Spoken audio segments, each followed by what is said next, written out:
Gracias, Diego. Buenas tardes, Carlos Javier.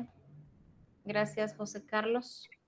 Lick, buenas, yo la verdad, esta cámara sí no va a poder activar porque ahorita igual ando en medio de trabajo y manejando prácticamente. Ajá. De acuerdo, Álvaro, no tenga pena. Casos así bien especiales, sí, no, ¿verdad? Pero sí, Sí, para que me crea, hay que ir manejando. De acuerdo, Álvaro, no hay ningún problema. Bien, yo les decía que íbamos a hacer como lectura dirigida, ¿verdad? Que hicimos ya una clase de lectura dirigida con ustedes, ¿sí? Sí, ya. Entonces yo había elegido a los que no tenían foto de perfil para leer, ¿verdad?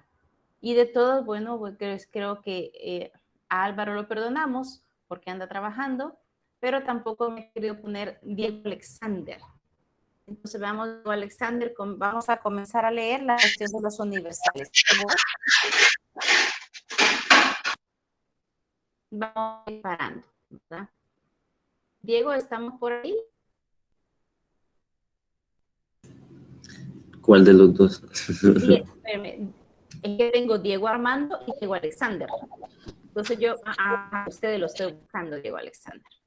Diego Alexander, dijeron. Hasta el otro Diego, ¿verdad? Me salvé por poquito. Bueno. Vamos a leer, Diego, vamos a leer desde el inicio hasta el primer párrafo, página 111, donde termina cuál era Esa parte vamos a leer, por favor. Si usted quiere que alguien ayude, yo lo invito a que cuando usted haya leído la mitad, nombre a alguno de sus compañeros que usted ve en la pantalla y dice ahí, por favor, ayúdame, y esa persona le va a hacer ayudar. Se escucha bien cortado. A mí me escuchan cortado, espero que a Diego no. A mí, porque mi internet ha estado fallando bastante. Se lo oye bien cortado, Lick. Sí, yo también la escucho así como entrecortada. Yo también casi no la escucho. Como que se le queda bugueado el audio a la Lick. Sí.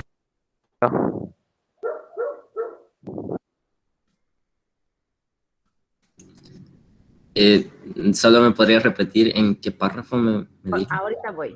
Te toca la primera vez de la filosofía, creo que te tocaba. ¿Descargaste el archivo? Sí, aquí lo tengo. Solo que dijo te 111. A ver, filosofía.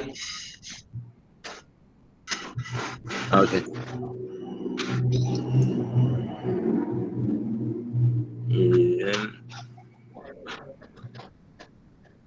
Dice, la primera vez que la filosofía sale de los aislados grupos monásticos, dice. La primera vez que la filosofía sale de los aislados grupos monásticos para formar un medio filosófico más amplio fue con ocasión del imperio de Carlomagno en el siglo VIII. Entonces fueron llamados a la corte del emperador los sabios, dispersos en aquel mundo desconectado e inculto, habían adquirido renombre por su ciencia. La obra no tardó en fructificar. Y en el reinado de Carlos el Calvo, nieto de Carlomagno, explicó a la escuela palatina, el primer filósofo creador y original de la Edad Media, el escocés Escolo Eriugena. El problema que abusó la Spiritus en aquel primer ambiente filosófico fue el que se conoce en la historia con el nombre de la cuestión de los universales.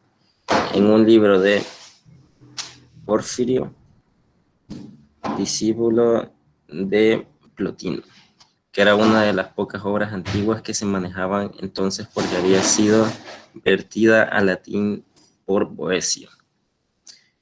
Se hacían unas preguntas que el autor dejaba sin respuesta, juzgando que excedían a su materia.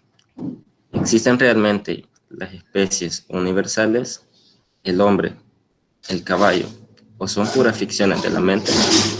Sí existen. Si existen, ¿qué naturaleza tienen? existen fuera de las cosas materiales concretas o están implicados en ello. Es decir, nosotros hablamos, por ejemplo, del triángulo del hierro, del hombre, cosas todas que no se refieran a un objeto o individuo concreto, sino que se pueden aplicar a muchos. Evidentemente, nadie ha visto nunca tales entidades aisladas en sí, pero todo el mundo entiende lo que con ellas se quiere decir. La realidad se compone de cosas que, aparte de ser individuos concretos, realizan una naturaleza específica. Este hombre con quien yo hablo, además de ser Juan individual, inconfundible, es hombre. Esto posee una naturaleza que comparte con otros muchos. Por otra parte, la ciencia versa sobre estos conceptos universales y la ciencia es útil. La realidad responde a ella. Parece pues que esos universales han de tener alguna clase de ser. ¿Cuál será este? Bien, gracias, Diego. Ahí vamos a parar. Y esperemos que me puedan escuchar mejor. Siempre estoy cortada. Ya no, Liz. Quiero silenciar a Diego y no me deja. Aquí está. Entonces voy a aprovechar que el internet ahorita sí me va a dejar hablar, ¿verdad? Me ha estado cortando todas las clases. Entonces, la cuestión de los universales. Fíjese, inicia y le dice que es la primera vez en esta época, en este año. Buenas tardes, Jorge. Gracias por decir presente. Que le dice que la filosofía sale de los grupos monásticos. Antes, se recuerda, antes de esta época, ¿a dónde iban a estudiar todos los que querían formarse académicamente? Obviamente eran casi siempre los hijos de ricos, aristócratas. ¿Dónde? Iban a un monasterio. Significa que eran los religiosos los encargados de la educación, los frailes, los monjes de la época. Fuera de ello, no existía otro lugar donde poder ir a estudiar algo académico. No existían mucho menos las escuelas públicas, los colegios privados. O eran los monasterios o nadie podía estudiar. Y luego salen ya todos esos estudios y sale a relucir Carlomagno. Más adelante vamos a ver de que Carlomagno se hace famoso más o menos en la época donde da la decadencia de todo lo que es la escolástica. La escolástica es donde ya comienzan a plantearse preguntas un poco más sofisticadas, si lo quiere ver, o más complicadas para ellos. Y son los universales. Entonces, ¿qué son los universales? ¿Qué es lo que nos distingue a todos nosotros, a ustedes, a mí, a los que están en China, a los que están en cualquier lugar alejado de nosotros en este momento? Lo que nos hace ser uno es que somos raza humana, somos seres humanos. Eso es lo universal. Pero si vamos a hablar ya de lo particular, estamos hablando que, por ejemplo, yo veo a Juan Andrés, es alguien muy diferente a José Francisco, Daniela Raquel es muy diferente a Sergio Alfonso, por ejemplo. Ya, ¿son seres humanos? Claro que son seres humanos, pero ya los distingue algo aparte diferente de ellos. Por eso es que cuando le dice, yo estoy hablando con Juan y Juan es un hombre, pero, por ejemplo, si yo le digo caballo, por ejemplo, caballo, ¿qué es lo típico del caballo? ¿Qué es lo que usted espera que haga el caballo? Relinchar. Relinchar, su sonido específico del caballo. ¿Qué más espera usted que hace del caballo?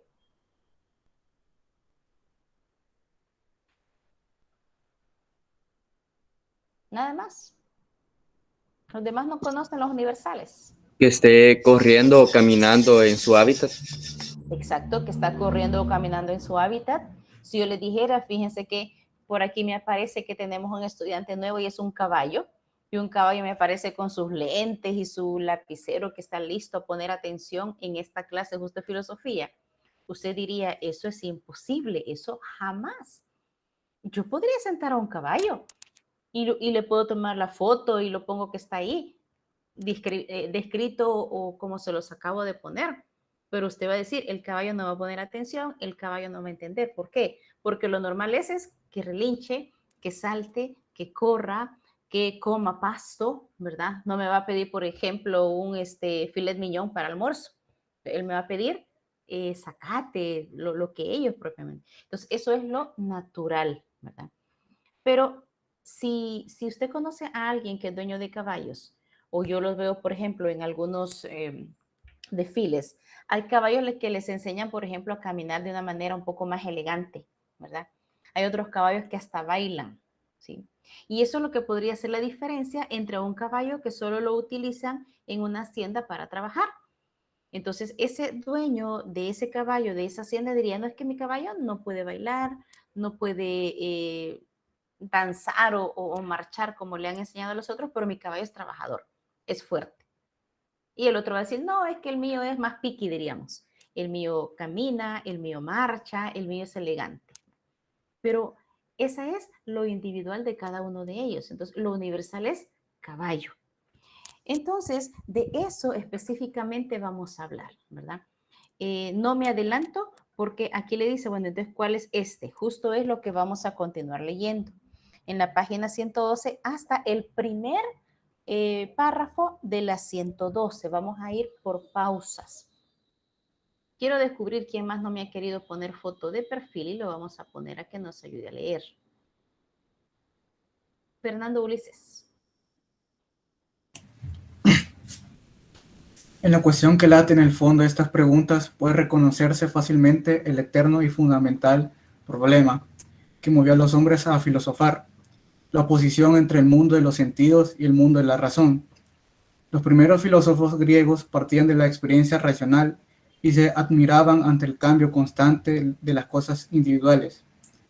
Movimiento e individualidad eran sus problemas radicales. El hombre medieval parte a la inversa de la experiencia inmediata de los sentidos y se sorprende ante la universalidad de las ideas. La expresión es opuesta, el fondo el mismo.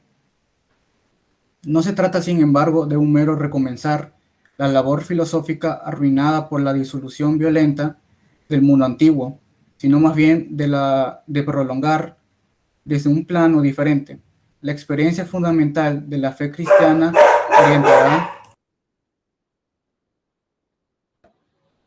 No se preocupe, Fernando, son errores o cosas que pasan en los hogares, ¿verdad? No se preocupe, siga.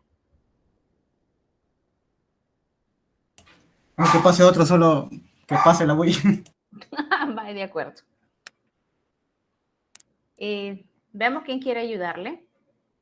Veamos otro Fernando, Fernando José.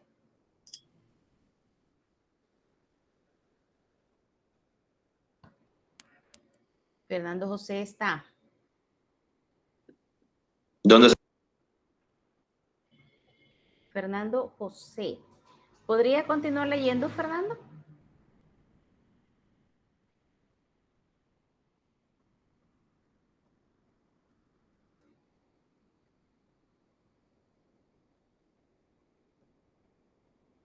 Ay, hoy todos vamos a tener ruidos en este momento, ¿verdad? De acuerdo, leamos al final. ¿Quién quiere leer ahorita? ¿Quién nos quiere ayudar a leer? Yo voy. De acuerdo, Mario, muchas gracias. Dice que la experiencia fundamental de la fe cristiana orientará y matizará de un modo enteramente nuevo a la nueva especulación, deparándole un estilo y abriéndole unos horizontes que eran desconocidos al mundo antiguo. Las soluciones a este problema de los universales fueron varias. En los extremos, en el sí y el no, encontraremos el realismo absoluto y el nominalismo. Entre ambos, diversas concepciones armonizadoras que veremos sucesivamente en estos primeros siglos de la escolástica. 9 al 11 no encontraremos más que las soluciones extremas, por lo que de momento reservaremos a ellas nuestro estudio. El realismo absoluto opina que los universales existen fuera de la mente y fuera de las cosas con una realidad sustancial, aislada, concreta, como la de las cosas en este mundo. Y seguimos ese último parrafito de esa página, por favor, Mario. Vale, entonces se dice que los más caracterizados defensores de esta tesis, que como se adivina, ha de tener mucho al platonismo, son dos británicos, Escoto Eriúgena, ya citado, y San Anselmo de Canterbury. Vamos a ver algo sobre lo que en esencia pensaron para comprender el porqué de su posición realista ante la cuestión de los universales. Bien, muchas gracias, Mario. Entonces veamos los universales. ¿Cómo me continúa el folleto? Le habla de los extremos, sí y no. O es blanco o es negro, pero no hay un intermedio. Nadie me va a decir es que es gris quizás, porque parece un poquito claro y no. O sí o no. Eran bien cuadrados los filósofos de esa época. Los primeros filósofos, los griegos, ¿de dónde partían? De la experiencia racional y se admiraban ante el cambio de las cosas de una forma individual, ¿sí? ¿De qué sustancias generales, por ejemplo? De la lluvia, ¿no? A lo mejor está lloviendo aquí, está lloviendo en otros lados, pero de repente en algún lado no llueve. Y entonces decían ellos, entonces si la lluvia yo la puedo ver, pero aquí no llueve, quiere decir que mi individual es que en este momento aquí no llueve. No sé si me enredo yo con las mismas palabras para tratando de explicarles o los enredo a ustedes. ¿Qué otro podría ser una experiencia racional? Para ellos era, por ejemplo, el día y la noche, ¿verdad? El día ellos lo podían conocer porque podían ver el sol, la claridad, y la noche porque obviamente estaba oscuro. Lo universal era eso. Pero supóngase, uno de ellos podría estar afuera en la calle y ve que todo está oscuro a las 11, 12 de la noche. Y entra a su casa y también encuentra oscuro. Lo general era para él que la calle está oscura, pero cuando entraba a su casa, igual está oscuro. Entonces era lo particular. Ah, mi casa también está oscura. Parten de lo general y se podrían admirar, por ejemplo, de lo individual, de lo particular. Y los medievales son diferentes, parten al revés. Parten de la expresión inmediata de los sentidos y se sorprende de la universalidad de las ideas. Quiere decir lo que yo siento. Si yo, por ejemplo, tuviera aquí un limón y le digo, por ejemplo, a Walter, abre la boca y yo le dejo ir 2 gotas de limón en la lengua, ¿qué es lo primero que él me va a decir? ¿Qué es lo primero que me diga él o él me va a decir? Cualquiera puede contestar. Qué ácido. Está amargo. Que está ácido, que está amargo, depende de cómo yo le dé ese apretón al limón. Pero imagínense que vengo yo y le pongo también limón a Víctor, a José Francisco y a Daniela. ¿Qué van a decir ellos tres también? Qué ácido, qué amargo. Qué ácido. Ninguno de los... Qué agrio. Exacto. Ninguno de los tres me va a decir qué dulcito está el limón. Ninguno, ¿verdad? Todos se van a enfatizar en que es ácido o que es amargo. Y entonces, ¿cuál es la experiencia de los sentidos? ¿Quién lo probó primero? Lo probó Walter. Y Walter, supongamos que tiene aquí enfrente a sus 3 compañeros. Y yo le di limón a todos. Y entonces era como que decir, wow, ellos también lo sintieron ácido como yo. ¿Sí? Quiere decir que quien tenía una cierta impresión de los sentidos se admiraba, de que otros sintieran lo mismo, ¿sí? Si yo probé algo ácido, wow, aquellos también lo sintieron ácido. Si yo sentí frío, vos también tenés frío, todos tenemos frío. Entonces, esa era la forma de pensar y de concluir su conocimiento para los medievales. Y entonces viene los universales en general. ¿Qué son, pues? Y viene la disputa, bueno, ¿existen o no existen? ¿Será que eso es posible o que no es posible? Si ustedes hubieran nacido, por ejemplo, 50 años atrás, 55 años atrás, a lo mejor andar ahí, sus padres deben de ser un poco más jóvenes quizás. En esa época, yo me recuerdo cuando a veces estamos en la escuela, ¿verdad? Y le decía, mire, este es un camello. Y nos presentaban la figura de un camello. Entonces, nosotros como niños creíamos que sí, ese era un camello porque nos estaban mostrando el camello. Pero si nosotros hubiésemos sido esos filósofos radicales, la respuesta hubiera sido, eso no existe. No existe, porque yo no lo puedo ver. Yo no puedo saber que realmente es un camello. Me estás mostrando la foto, pero como yo no lo he visto, no sé. No sé ni qué ruido hacen, ni qué acostumbran comer, etcétera, ¿sí?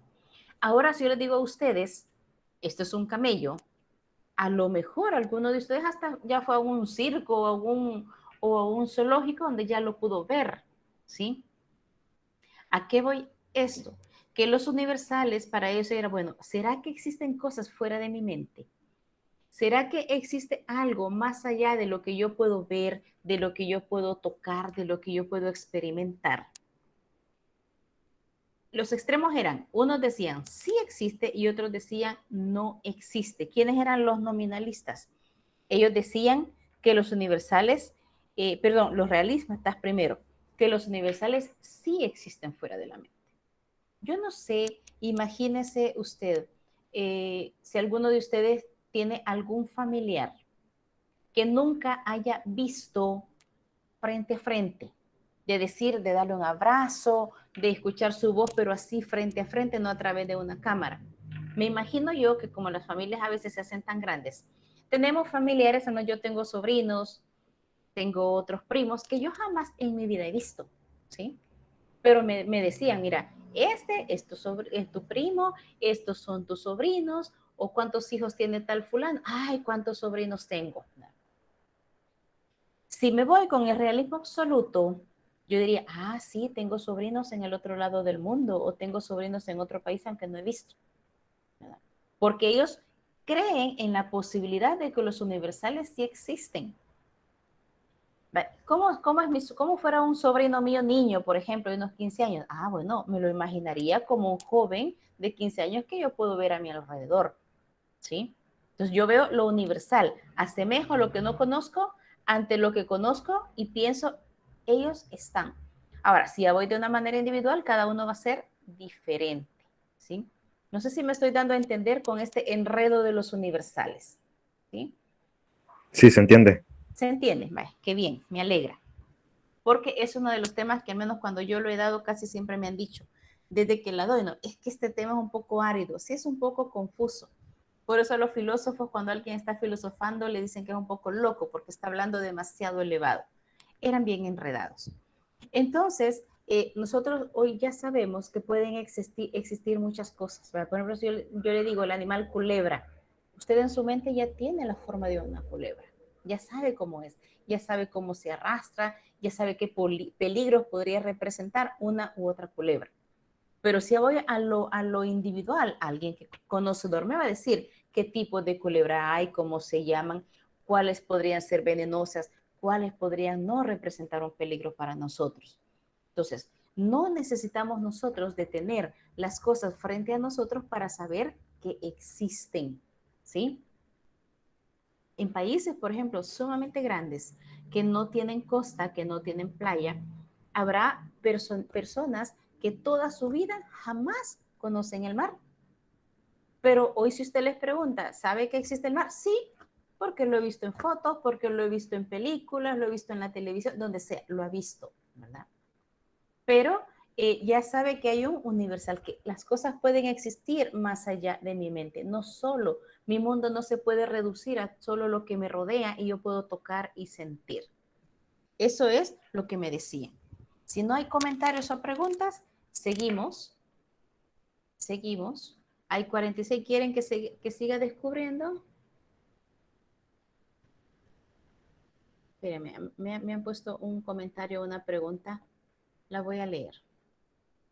Según lo que yo entiendo, me dice José Luis, es que lo universal es lo común a todos y lo individual lo que cada uno conoce o no. Exacto, lo que cada uno es, lo que cada uno lo distingue, ¿sí? Lo universal entre sus hermanos y usted es que son hermanos, ¿verdad? Pero ¿cuál es lo individual? Que cada uno es totalmente diferente, ¿sí? Unos son más alegres, otros son más refunfuñones, más enojados, yo no sé. Pero los hermanos en sí, lo universal, son hermanos. Hay hermanos y hay hermanas. Los hombres se parecen a los hombres, las mujeres a las mujeres. Pero eso es lo universal. Lo individual ya es cada uno por separado. ¿Cómo es? ¿Qué lo caracteriza de uno? Y usted eso ya lo ha estado estudiando en desarrollo personal. Porque usted ya habló de la individualidad de cada persona, que es único, irrepetible y tampoco es, y es insustituible. Cada persona es individual. único, irrepetible e insustituible. A eso se refiere lo individual de cada persona. Ahora sí hemos dejado claro, ¿verdad? Entonces les decía, si quiero descubrir quién más no me ha querido poner foto de perfil, la voy a agarrar con ellos hasta que me pongan la foto, ¿saben? Ah, tengo a Brenda Stephanie, sin foto. Hola, buenas tardes, Lick. Ahorita Hola, me buenas tardes. pongo. No había podido entrar, discúlpeme ahorita. Ah, no tenga pena, no tenga pena. Entonces, estamos leyendo en la página 112, Brenda, del documento, no sé si ya lo tiene ahí para poder leer, está ubicada. ¿Sí? Ábrame su micrófono para poderle escuchar. Ahorita no lo he podido descargar, mi internet está súper lento, discúlpeme. Ah, va, pues entonces no se No preocupe. sé si es mi internet o mi teléfono que ya está topadísimo de archivos, no sé, porque en mi teléfono me estoy conectando ahorita. Ah, bueno, yo no sé, pero a mí sí me ha dado, es fastidioso, está dando clases de las 6:45 y me ha costado, créame, trabajar. Mire que lo felicito, ya no tengo más gente. Ah, aquí encontré a Jocelyn Natalie, sin foto. De ahí felicito que todos me han puesto foto de perfil. Jocelyn, ¿me ayuda a leer, por favor? Jocelyn Natalie, ¿está? Ah, sí, buenas tardes. Ah, sí, dígame, Yani. Jocelyn, buenas tardes. Leemos, por favor, lo de donde Juan Escoto de Oriúgena hasta antes de San Anselmo, por favor. Tal vez solo el primer párrafo de la 113. Vale, está bien. Juan Escoto Eugenio, 810-877, fue un pensador vigoroso y audaz que se adelanta en casi 2 siglos a los primeros maestros de la filosofía medieval. Parte de la forzada identidad de resultados entre la obra de la razón y la verdadera fe, entre ellas no puede haber contradicción, porque la unidad y la veracidad de Dios, autor de una y otra, las garantiza. Su motivo inspirador era, pues, una fe absoluta, inconmovible, una fe que incluye de raíz toda la posibilidad de conflicto entre la fe y la razón. Sin embargo, aunque su intención sea simplemente ortodoxa, su mismo entusiasmo le lleva a conclusiones imprudentes de expresión heterodoxa que consideran la condenación eclesiástica de una obra. El ejercicio de la razón, la filosofía, debe preceder, según él, a la fe, solo aparecerá clara y patente, llena de sentido, cuando resulte la coronación y concreción de lo que se ha razonado.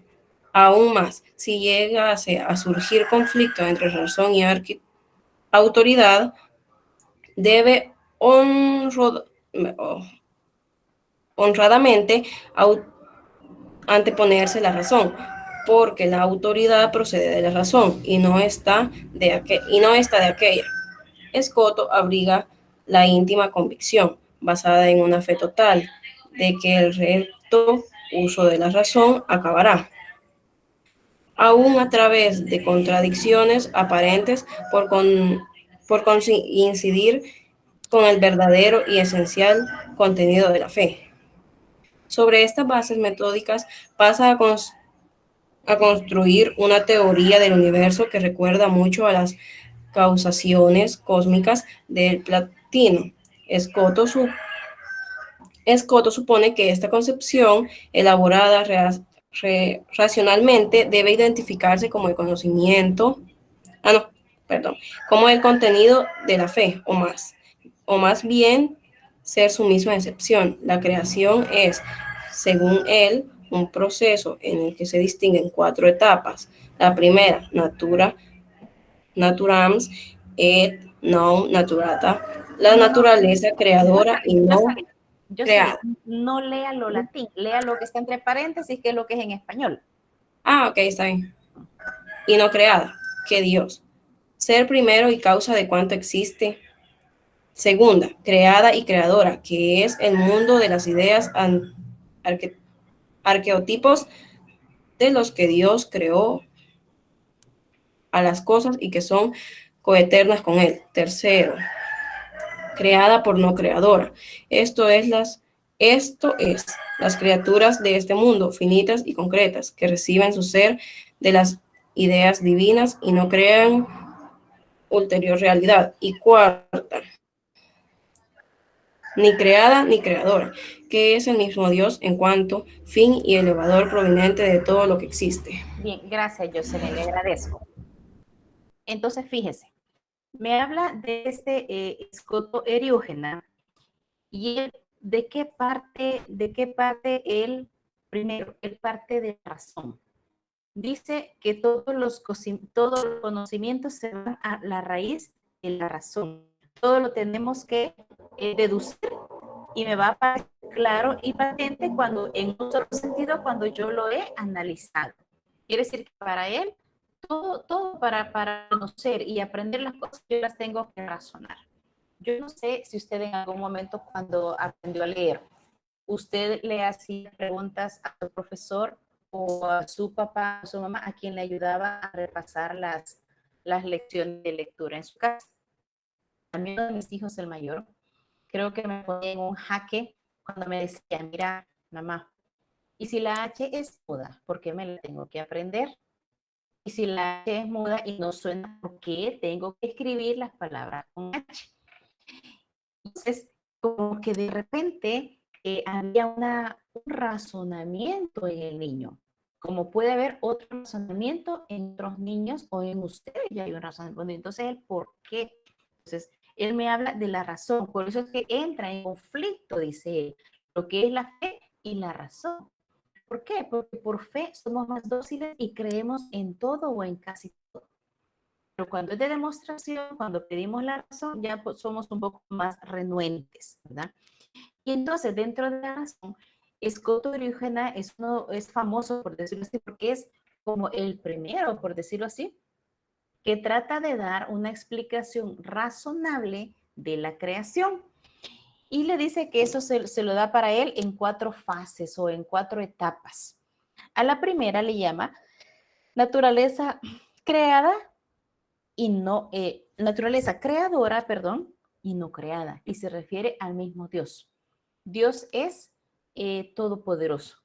A él nadie lo creó, pero él creó todo cuanto existe. ¿Sí?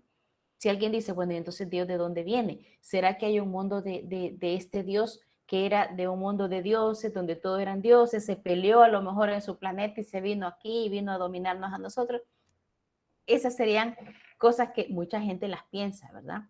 Y por eso es que la imaginación del hombre es grande y no pensemos, si no pensemos en la mitología griega, no piensa en un planeta de dioses, pues que uno de esos dioses se vienen a la tierra y ahí surgen esos dioses, por ejemplo, Thor, me parece que es uno que lo dicen, y así, varios. ¿Verdad? Entonces, hay dioses. Esos son gnósticos, ¿verdad? Sí, depende, podrían ser gnósticos o podrían ser agnósticos. A lo que yo me centro es que es la imaginación del ser humano. El ser humano trata de dar una explicación racional a cuanto existe. Es cierto, sí. Tiene razón. Exacto, a cuanto existe. En el caso específico del limón, yo les di el ejemplo del limón, ¿verdad? ¿Quién nos pudo explicar por qué razón el limón es ácido?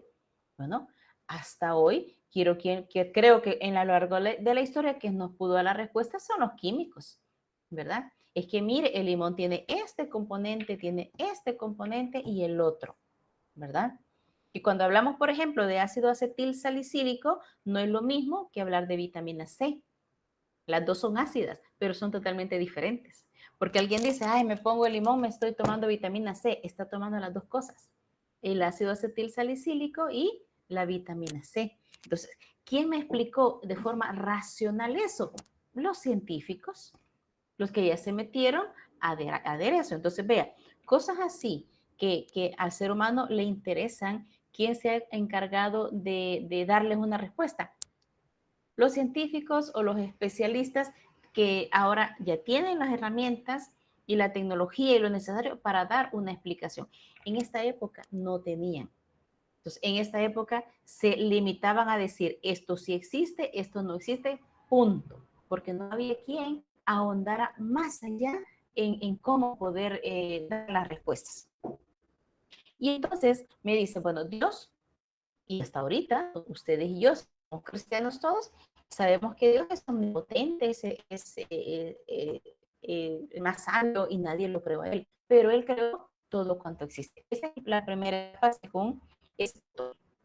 ¿Cuál es la segunda? Crear y crear. Y en cuanto al mundo de las ideas. Al ser humano o todo lo que existe lo creó Dios. El ser humano también puede crear. ¿En qué sentido de crear? En su mente. Piense usted, por ejemplo, en tantas series que usted ha visto, tantas películas que ha visto ha visto películas a lo largo de su vida, que a veces han tenido película 1, parte 2, parte 3. Y hay películas que a usted lo tiene prendido de la pantalla y usted está esperando cuándo va a salir la otra serie y cuándo va a salir la otra temporada, etc. ¿Por qué? Porque tiene una imaginación que nos captura, ¿verdad? Habrá otros que no tengan tanta imaginación. Usted dice que la parte 1 no sirvió, quedó con la parte 1. Pero aquí el ser humano se está inventando, ¿sí? Inventando cosas, tratándole de dar soluciones. Entonces, a eso ha creado el mundo de las ciencias. El mundo, el ser humano puede crear muchas cosas, ¿sí? De hecho, ¿cómo es el ser humano? El ser humano se vestía con hojas, con ramas. Yo le pregunto, ¿será que usted todavía va a salir a la calle vestido con una hoja en vez de su cuerpo? No, porque hoy, ¿qué tanto hemos inventado? Si basta ir a un almacén, basta ir al súper, por ejemplo, y piense en algo, piense en champú. ¿Cuánta variedad de champú hay? ¿Cuánta marca de champú hay? ¿Cuánto olor hay? ¿Qué hace? Entonces, ¿qué es eso? Eso es las ideas y todo lo que el ser humano ha sido capaz de crear, de descubrir y de echar a andar. De hecho, hoy nos han hecho, yo diría que a esta época tenemos una vida mucho más cómoda y más fácil que hace 75 años, por ejemplo, ¿verdad? Y a lo mejor de aquí dentro de 10, 15 años va a ser mucho más cómoda porque el ser humano sigue en su mundo de las ideas creando cosas, pero a él, ¿quién lo creó? Él tuvo un creador, que es Dios. ¿Cuál es la tercera fase? Creada pero no creadora. Y dice, esto es en cuanto a las criaturas finitas. Y aquí se está refiriendo específicamente a que el ser humano, aunque tiene hijos, aunque tiene la capacidad de engendrar hijos, no son creadores de sus hijos, ¿sí? Dios creó al hombre y a la mujer y el hombre y la mujer son como instrumentos de Dios para crear más vida. Pero ¿quién lo creó? Realmente no lo ha creado el ser humano, lo ha creado Dios. Si el ser humano fuera capaz de crear eso, una mujer, por ejemplo, o un hombre que por naturaleza, que no sé qué pasa ahí, es estéril y no puede tener hijos, ellos no pueden crear otra vida. No sé si me estoy dando a entender, ¿sí? Por eso le dice de este mundo, de las cosas de criaturas que son finitas. Nosotros podemos hacer muchas cosas, pero en cuanto a la vida, nosotros solo somos partícipes de la creación de Dios para traer hijos al mundo. Pero el que nos haya dado esa capacidad no quiere decir que todos al 100% vamos a tener hijos, porque habrá algunos que por elección propia no quieren tener hijos o por alguna situación de su salud no la tienen, ¿verdad? Y entonces a eso se refiere esta parte 3. Y veamos a la parte 4, ni creada ni creadora. Dice que es el mismo Dios en cuanto a fin y es el responsable de todo cuanto existe. ¿A qué se refiere esto? Que Dios ha creado a la criatura, pero ¿a dónde va a regresar la criatura al final de su vida? A Dios. Cualquiera que sea su fe religiosa, ya sea que sea muy religioso, que sea medianamente religioso, tarde o temprano el ser humano va a caer en la cuenta de que él le pertenece a Dios y va a regresar a él, que Dios es el principio y el fin. No sé si he dejado claro esta explicación o hay algo que a usted le ha llamado la atención y cree que necesitemos comentarla. No, todo bien, Lick. Estamos todo bien, ¿verdad? Y con los demás también. Si alguien se me pierde, por favor, yo insisto, platiquemos. Bien, veamos, vamos a continuar leyendo y empezamos con San Anselmo. Quiero ver a dónde vamos a parar. Creo que lo vamos a terminar. Entonces necesitaría 2 voluntarios. Alguien que me lea lo primero hasta el primer párrafo grande de la página 114 y alguien que lea la parte final. Hoy sí, voluntarios, porque a todos tienen foto de perfil. Hay 45 aquí disponibles.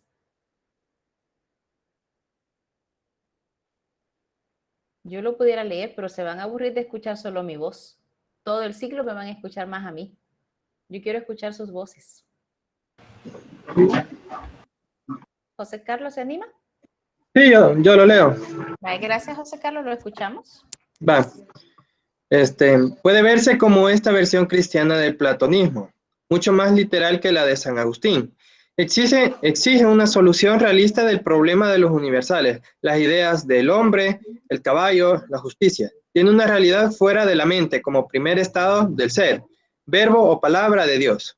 Comparte la posición realista de Scoto, otro de los grandes filósofos y teólogos de la iniciación escolástica. San Anselmo, arzobispo de Canterbury, que es, sin embargo, su contradictor en lo que se refiere a la relación de fe y razón. Opina San Anselmo que el conocimiento y aceptación de la fe debe preceder del ejercicio de la razón y ser después fundamento racional, consciente de la limitación de la razón y de su vulnerabilidad por el error y por las pasiones. Y cree, por otra parte, en el poder de orientación y guía de la fe. No hacer preceder la fe, dice Scoto, es presunción no apelar después de la razón. Añade contra los irracionalistas de la fe. Es negligencia. Esta posición plenamente ortodoxa se resume en su fórmula. Credo u inteligencia. Es decir, creo para comprender, no comprendo para tener fe, y en las posibilidades de la razón para posteriormente comprender el contenido revelado. San Anselmo no reconoce límites. Así, la parte de su filosofía que ha pasado a la historia como algo universal, conocido, es razonamiento por el cual, una vez que poseemos la idea de Dios, se demuestra que Dios existe. Este es el que se ha conocido por el nombre de argumento ontológico o aselmiado, para probar la existencia de Dios. En resumen, puede expresarse de esta manera: poseemos la idea de un ser que reúne en sí todas las perfecciones, un ser mayor del cual no puede pensarse otro. Espera, que aquí como la página está al revés. Que no salen mal. Esta idea la posee todo hombre. No es contradictoria como círculo cuadrado, por ejemplo, porque incluso el insensato que dice Dios no es, entiende lo que quiero decir cuando digo Dios. Él lo niega, no en su mente, sino en su con razón. Una cosa es existir en la mente y otra existir en la realidad, pero aquel ser que existe en la mente y en la realidad será mayor, más perfecto que otro que existiese solo en la mente. Luego, si poseo la idea de un ser perfecto mayor del cual no puede haber otro, ese ser tiene que existir, so pena de ser un concepto contradictorio. Si ese ser más perfecto no existiese, sería y no sería a la vez el más perfecto, lo que encierra contradicción. Sigo. Gracias, no, ¿quién le quiere ayudar a José Carlos? Muchas gracias. Veamos, chicas, no se dejen ganar por los caballeros. Queremos escuchar. ¿Puedo seguir yo? Claro que sí, Daniel, siga. Va. Este argumento impresiona por el rigor cuasi matemático con que pretende demostrar la existencia de Dios, deduciéndola de su esencia. Sin embargo, no le faltaron contradictores en su misma época, y posteriormente otros filósofos como Santo Tomás lo rechazaron por no concluyente. Su defecto es estriba en considerar a la existencia como una perfección más de la esencia, siendo así que se trata de algo radicalmente distinto, que no puede deducirse de ella. La esencia de un ser es la misma, si existe, que si es meramente posible o imaginario. Una peseta imaginaria no tiene menos céntimos, perdón, que una peseta real. El fondo metafísico que lleva a San Anselmo a admitir este argumento en su creencia es las ideas como algo anterior y superior a las cosas mismas. Esto es, en que la realidad se rige por la idea y no la idea por la realidad.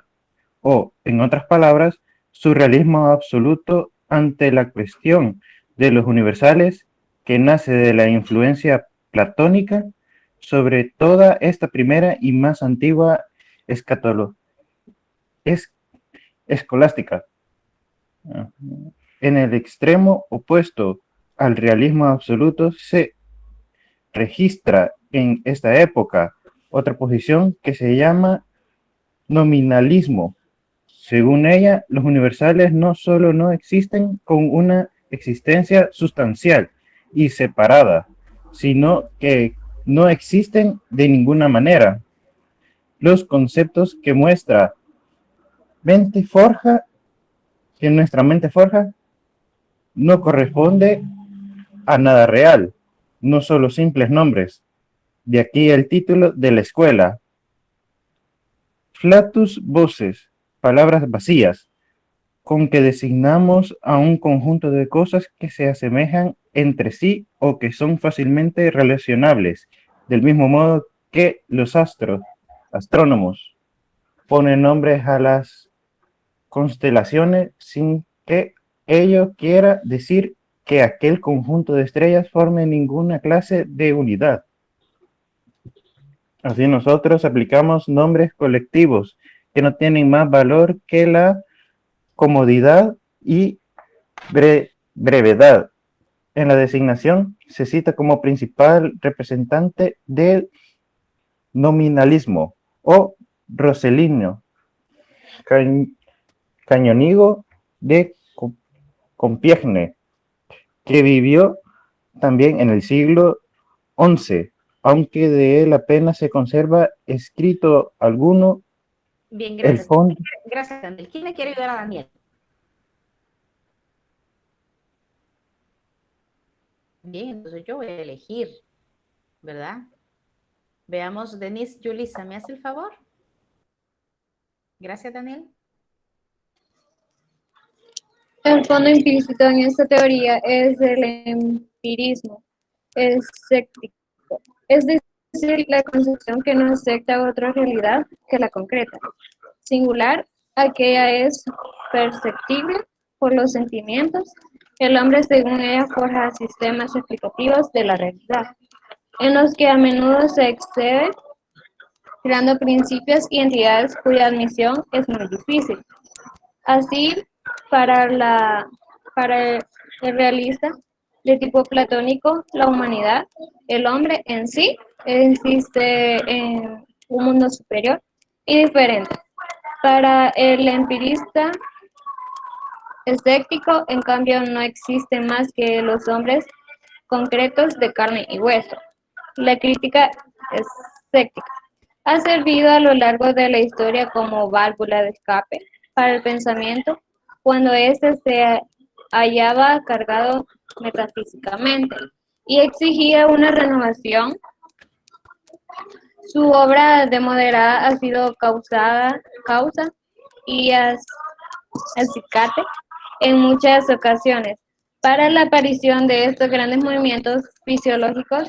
Tal fue el caso de la sofística griega, tras la cual surgieron, como vimos, los sistemas de Platón, Aristóteles.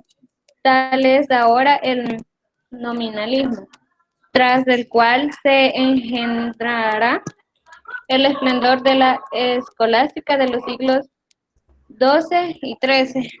Tal será, en fin, el caso que veremos repetirse muchas veces a lo largo de la prolongada vida del esfuerzo filosófico. Bien, muchas gracias, Daniela. Muchas gracias. Entonces vamos ahora y regresamos con San Anselmo. Entonces, con Escoto decíamos, partimos él partía de la razón, ¿verdad?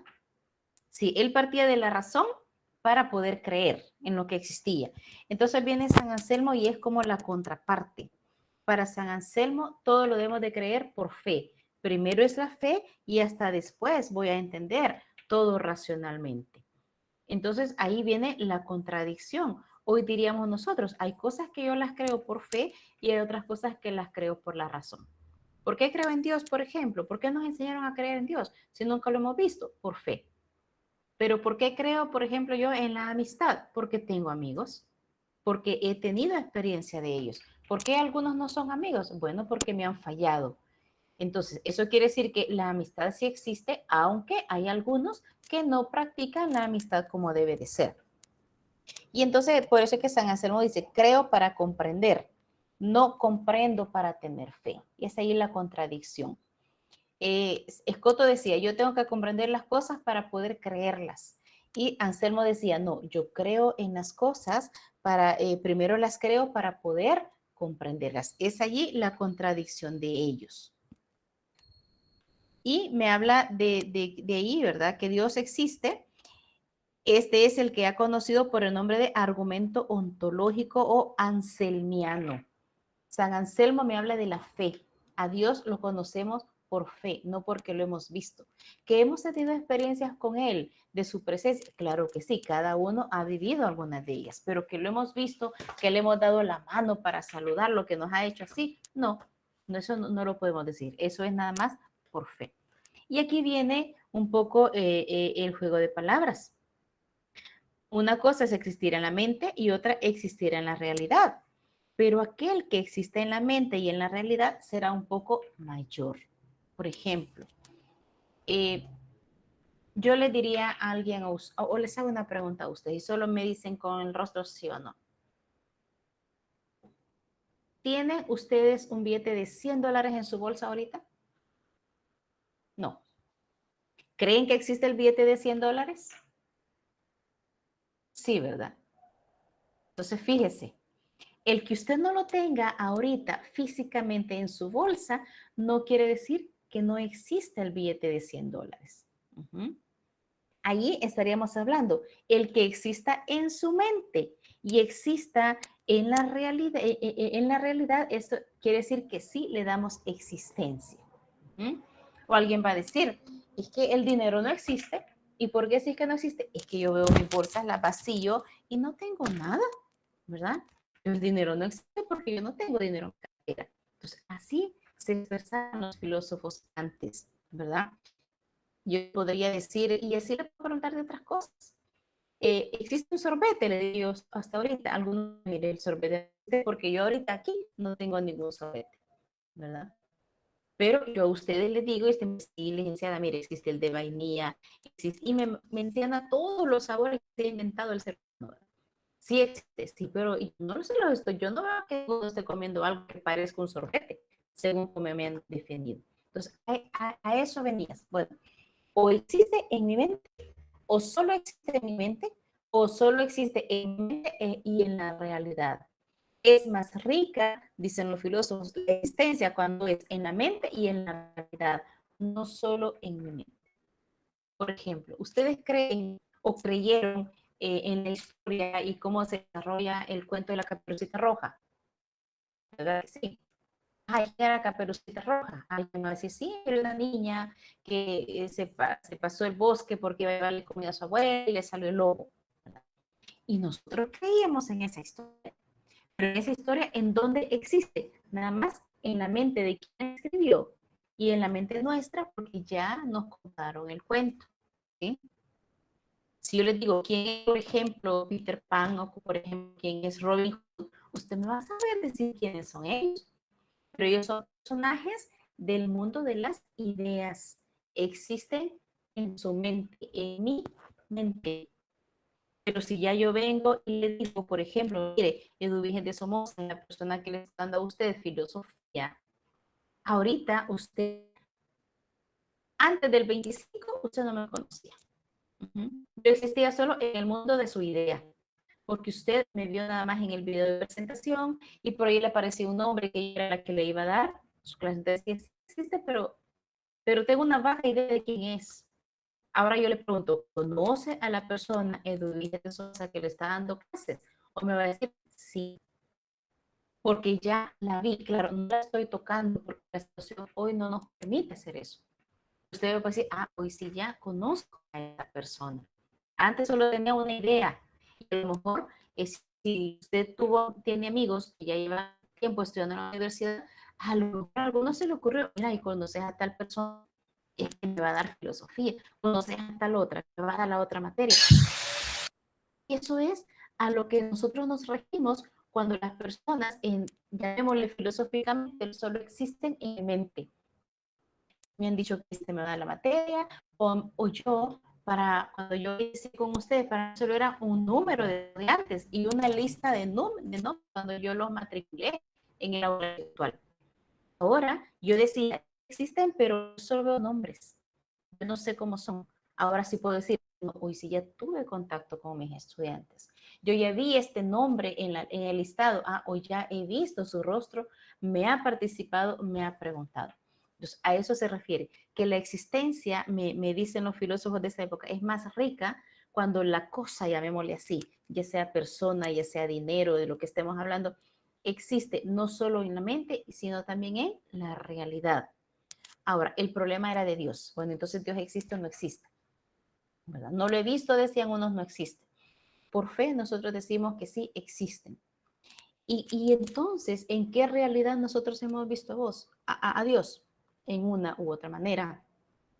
Cada uno ha tenido su experiencia con Dios, ya sea que le ha hecho un milagro, que lo salvó de esto, lo salvó de otro, y siempre terminamos diciendo gracias a Dios.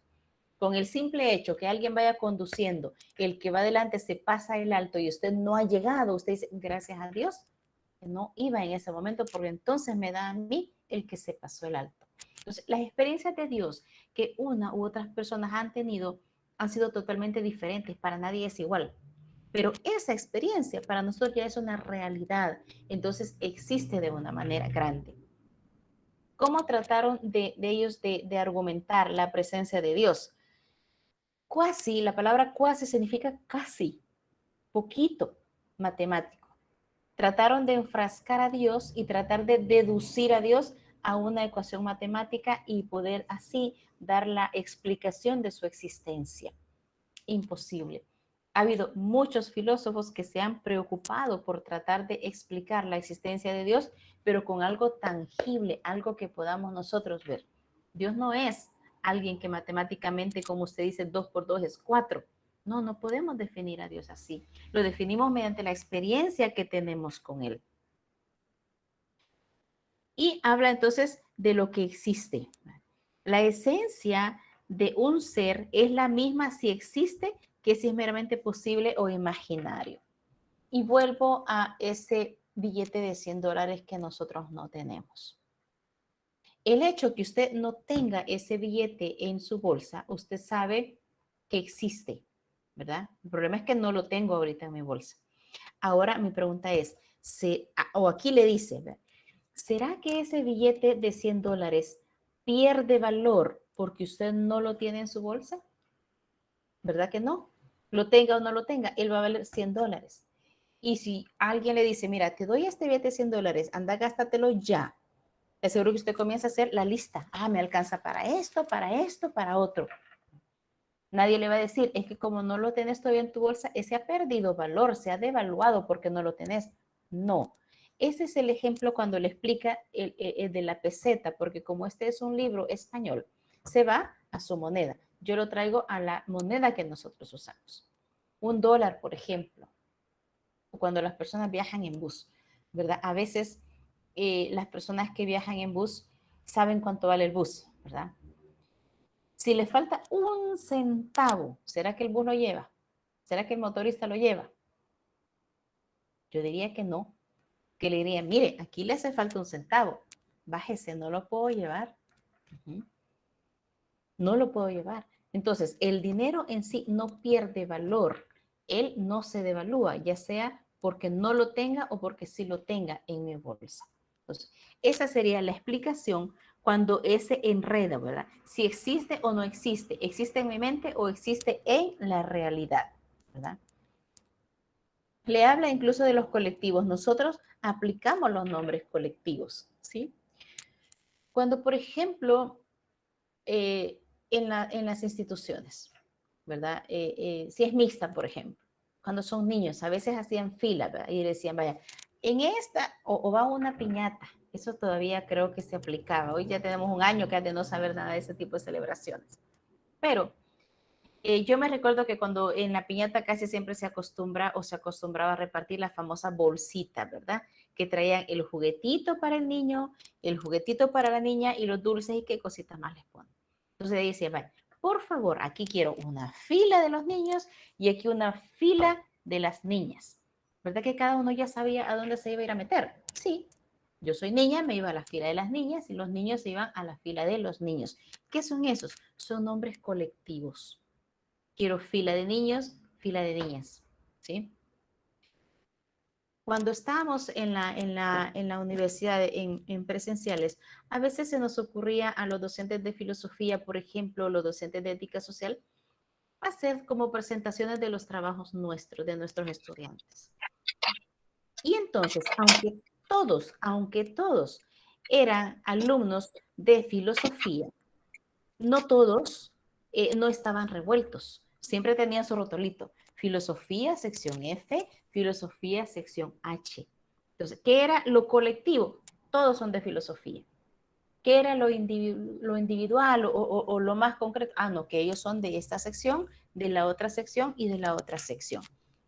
¿He dejado claro eso? ¿Me di a entender bien? Vale. Y luego viene el nominalismo. El mejor representante del nominalismo es Rossellini. ¿Qué decían los nominalistas? Que los universales no existen, ¿sí? Existe lo que yo puedo ver, con lo que yo puedo tener en mi realidad. De ahí viene que cómo se describe a los seres humanos según las posturas. Decía, la postura realista, que el ser humano existe en sí en un mundo superior y diferente, que cada uno tiene un contexto en el cual se desenvuelve. No todos viven en la misma colonia, cada uno vive en un determinado lugar. Entonces, nos movemos en un mundo superior. ¿Por qué? Porque nuestra vida ya es superior. No nos hemos quedado a vivir en las cuevas como vivían los primeros hombres. Hoy cada uno tiene su casa, la regla, ¿y eso qué es? Es un mundo superior. Ahora estudiamos, ¿verdad? Nos preocupamos por aprender más, nos preocupamos por aprender un idioma, ya sea porque lo exija la universidad o no, hay que aprender otro idioma. Y entonces eso ya nos coloca en un mundo superior. Ahora, ¿cómo describimos al hombre? Un ser con razón, con una inteligencia que es capaz de hacer muchas cosas. Como los escépticos describen al hombre como un simple ser de carne y hueso. ¿Por qué escépticos? Acuérdense, los escépticos no creen en el conocimiento. Entonces, ¿para qué vamos a estudiar? ¿Para qué nos vamos a preocupar? Ahora, ¿cuál es la válvula de escape cuando un escéptico no tiene o no puede dar la respuesta o la explicación a una duda? Simplemente no existe. Bien fácil, ¿verdad? No existe. Entonces, esas serían las situaciones de los universales. ¿Me he dado a entender? ¿Ha quedado un poco claro el tema? ¿Sí? Bien. Ya el día de mañana, yo quisiera que le dieran una leída, aunque sea una leída rápida, a todo lo que hemos visto. Desde la definición, desde la primera clase que vimos en la segunda clase. Si a usted le ha quedado alguna duda, apúntela por ahí. Si hay algo que le ha llamado la atención y quiere comentarlo en la clase, lo vamos a hacer el día de mañana, ¿verdad? Yo ya les puse, me parece también ahí, la tarea, ¿verdad?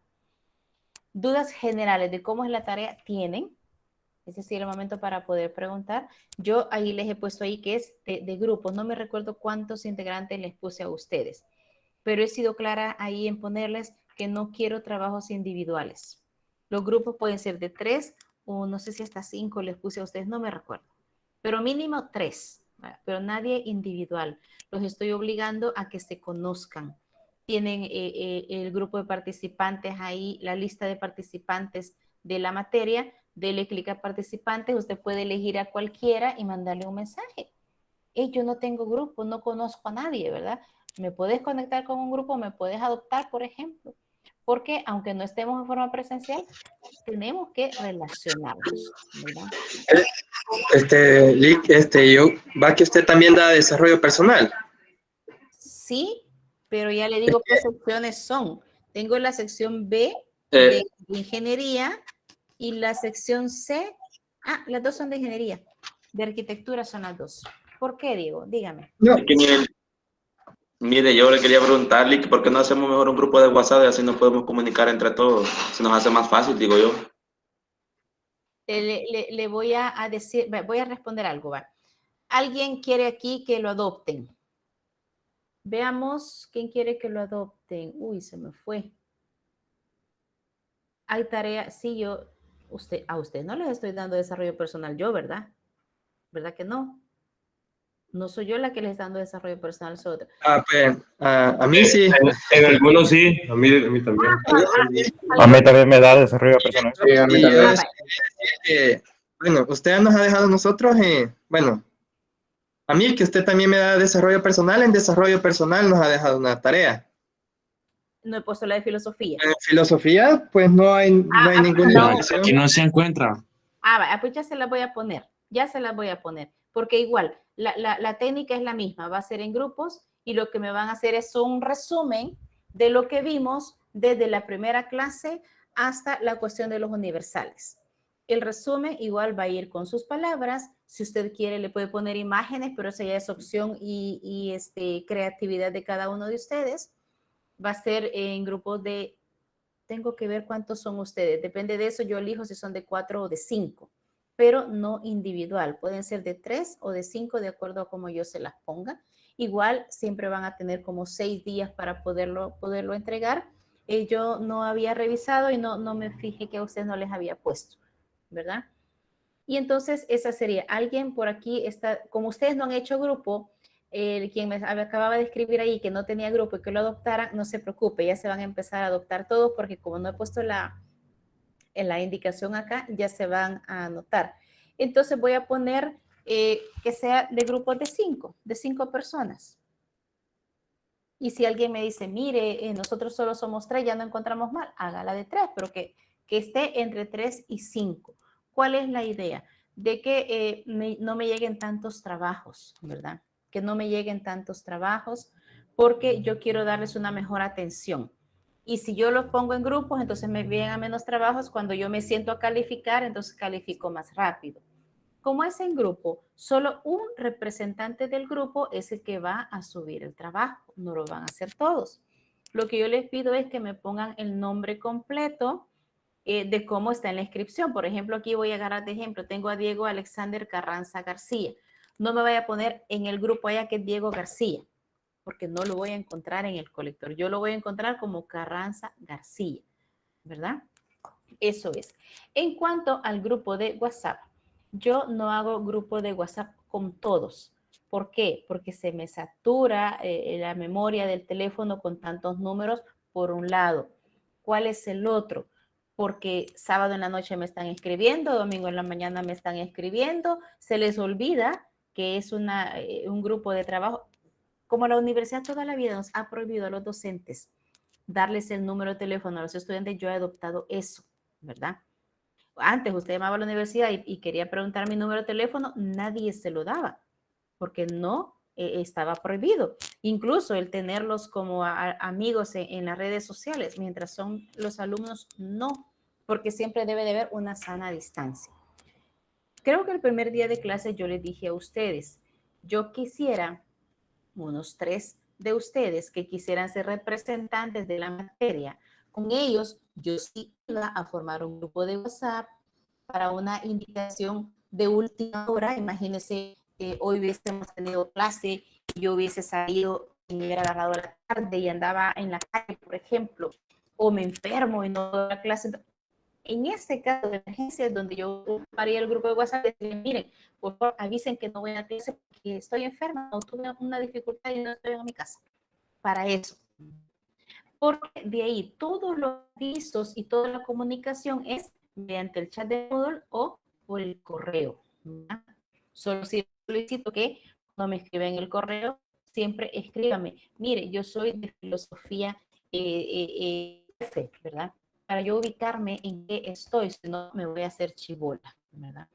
Entonces, como cuando yo pedí esos 3 representantes no aparecieron, entonces no quieren grupo, entonces perfecto, no hacemos grupo y nos quedamos nada más con el grupo con el correo electrónico. Créeme, las 5 materias que tengo, solo una sesión quiso hacer el grupo de WhatsApp y yo conté, ¿verdad? Porque no les invado yo su intimidad de descanso de horario y no me invaden a mí. Entonces, yo por eso no les pregunté si querían hacer un grupo de WhatsApp. Cuando lo he hecho y lo voy a empezar a hacer este ciclo específicamente, solo con 3 representantes por materia. Si no quieren, pues no, ¿verdad? Por mí no habría dificultad. Entonces, ahí sí no sé, ¿verdad? No sé si hay otra generalidad que tendríamos que hablar. Disculpe, Lick, ¿puedo decir algo? Claro que sí, Brenda. No, solo que algo así como si hiciéramos un grupo de WhatsApp, pero solo nosotros los compañeros. Sí. Así sería más fácil. Sí, solo nosotros los compañeros del aula.